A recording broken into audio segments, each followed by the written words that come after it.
Anyways, okay, so there's that. Now, the last but not least, I have to point this out is the fact that when we talk about chivalry, and I mentioned this earlier today, chivalry is not what you think it is. And if you want to have a better understanding of it, I've got a full chapter on chivalry in my fourth book, which is The Rational Male Religion.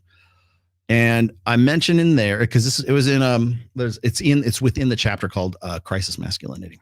And I've talked about chivalry so many times, it's like I'm almost on autopilot when I talk about this. The original chivalric code had nothing to do with women, period. Nothing whatsoever. The chivalric code was to prevent knights or let's say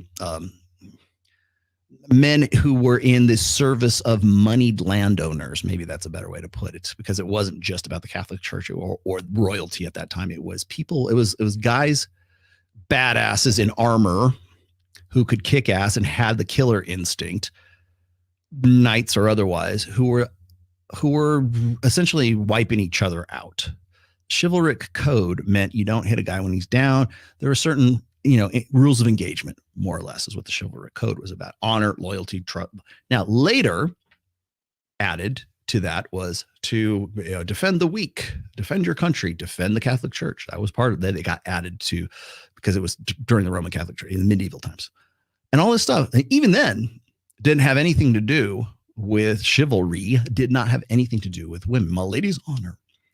It wasn't until courtly love was introduced into the courts when, again, a luxury belief, because now you've got these big freeholds. Now you've got like knightly orders. Now you have actual like guys who own their own shit. And now you've got their women who are waiting for their husbands to come back from campaign or for their crusades or wherever the fuck they were, right?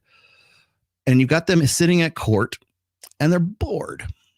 And so now they start talking about love, and they have troubadours and they have like traveling minstrels and stuff like that. And so courtly love and the romantic ideal, romantic love, really came about during that time. And it was usually noble, bored, aristocratic, noble women who felt that men should be doing more for them. And so what happened is eventually the ideals of courtly love, I'm trying to abbreviate this. There's a lot more to this than just this.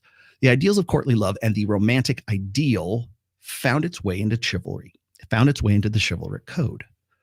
So it's not about opening doors. It's not about, it's not about like walking on the right side of the sidewalk, which, by the way, I'll tell you, would you like to know that? What the reason is for that?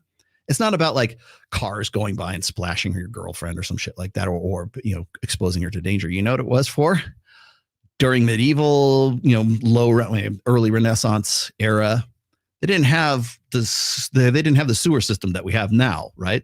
So they would throw slops out into the street. Well, if you're walking down the causeway there and the lady's on the outside, it's more likely she's going to get shit splashed on her when the slops go out the window. So that's why it was the man's duty to stay on that side of the street and keep the woman on the inside so it doesn't get on her nice gown or whatever the hell she's wearing at that time. It was men's responsibility to get shit thrown on them, literally in some cases. Slops, look it up. That's where the origin of men walking on the outside of the sidewalk came from. Your medieval, semi-medieval, early Renaissance European tradition. There's your chivalry for you. Opening doors, like if all anyone can mention, like, and by the way, Brian, if you're watching from whatever podcast, if you ever get into this conversation about chivalry, ask women what they think it is, because it's not what they think it is. Essentially, it's deference to the feminine. That's what it comes down to.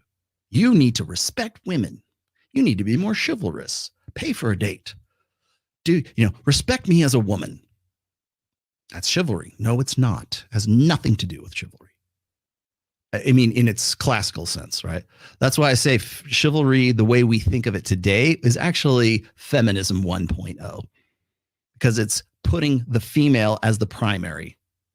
Defend the lady's honor, even though she's a troll, right? Or a slovenly troll, even though she's, for the streets, at least the inside of the streets, right? That's not what chivalry is. What they're talking about is the romantic ideal. and romantic love. And that's filtered its way into sort of popular consciousness, courtesy, by the way, of Carl Jung, the post-free love, post-sexual revolution era. We justify everything. If they love each other, who cares, right? The love is the highest order of thinking, right? When we talk about stats and dating and how fucked up things are and how women can't find the right guy, that's the only reason we are focusing on marriage as the litmus test for a relationship or litmus test for the dating market that we have right now, is because it goes back to feminine primacy. So what serves women the best? What serves the nuclear family the best? Well, it's women. It solves women's reproductive problem. That's what it comes down to. Single mothers. Well, you should marry a single mother. You should be the man. You're not the stepdad. You're the man who stepped up. That mentality, that's the romantic ideal. That's what you should. She's the primary. You help her solve her problems. Pay for the date. Be the conventionally conservative guy that she really wants to fuck. And you can still, Matt's going to call it transactional, or she's a gold digger. Or really, essentially what he's saying is she's a gold digger, because she's never going to be the conservative, trad wife. She's never going to convert herself into that. And that he's not mistaken. Where we are in agreement on that, Matt Walsh. That girl is never going to be bacon bread, Laura Ingalls, Little House on the Prairie. She's not. That ain't going to be her. Neither is it going to be Megyn Kelly, even though she's going to try to find some way to square that circle of cognitive dissonance about how she can still be a trad wife and feminine and still be an alpha female. The two do not mix, because one you cannot serve two masters. You will love the one and hate the other. You can be the alpha female, or you can be a trad wife, or you can be, and I hate to even use the word submissive because women lose their shit when you say submissive, deferential to male authority. And that is what it's about. The very fact that Matt would say, well, she'll never be submissive. Don't even use that term submissive anymore. In fact, you want to really have a blunt impact.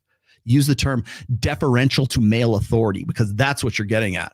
And traditional tradcon men will never, I'm saying, you say never say never, I'm saying never address the fact that men don't have authority in marriage today, period. Because you can't alpha the state. I don't care how religious you are, you do not have as much authority, certainly, as your wife. Your wife, it's what Dalrock used to call threat point. So your kids, you want to have kids? Oh, you have more kids. That means you're a real man. Yeah, those kids are not yours. They're hers.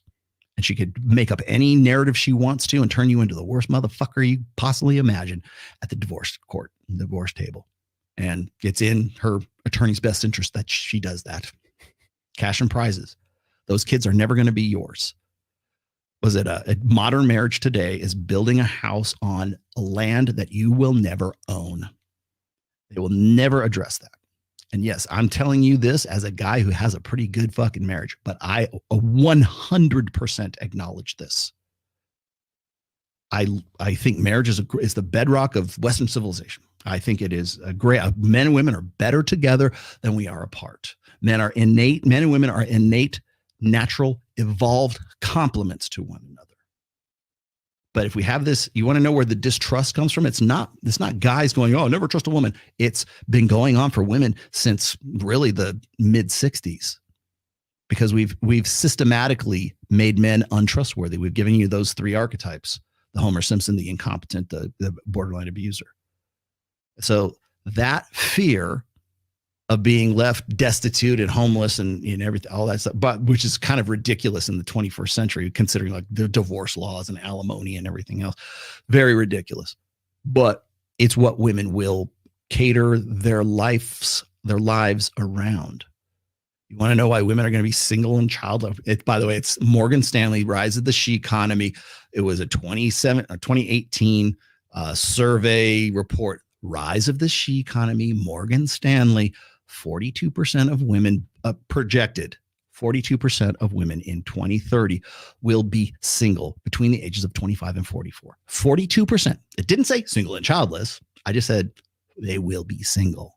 And that's why companies are planning ahead for this, so that they can sell to that demographic That's where that comes from. Not 50%, not single and childless. They probably still have kids because women have an easier time having kids. Like without a man. They don't need no man, but they want a man. Independent. Independent of who? Independent of men. I'm starting to sound like Aaron Clary now. Sorry. So there you have it. Chivalry is not what you think it is. Stop using that fucking term. Start talking about it in terms of like of deference to male authority. I would have so much more respect for Matt Walsh if he would say, like, it'll never occur to him, but a responsibility without authority is slavery. And that's what they will never make that video. They'll never do a 15-minute Daily Wire video on that. That won't happen. Not in my lifetime anyways.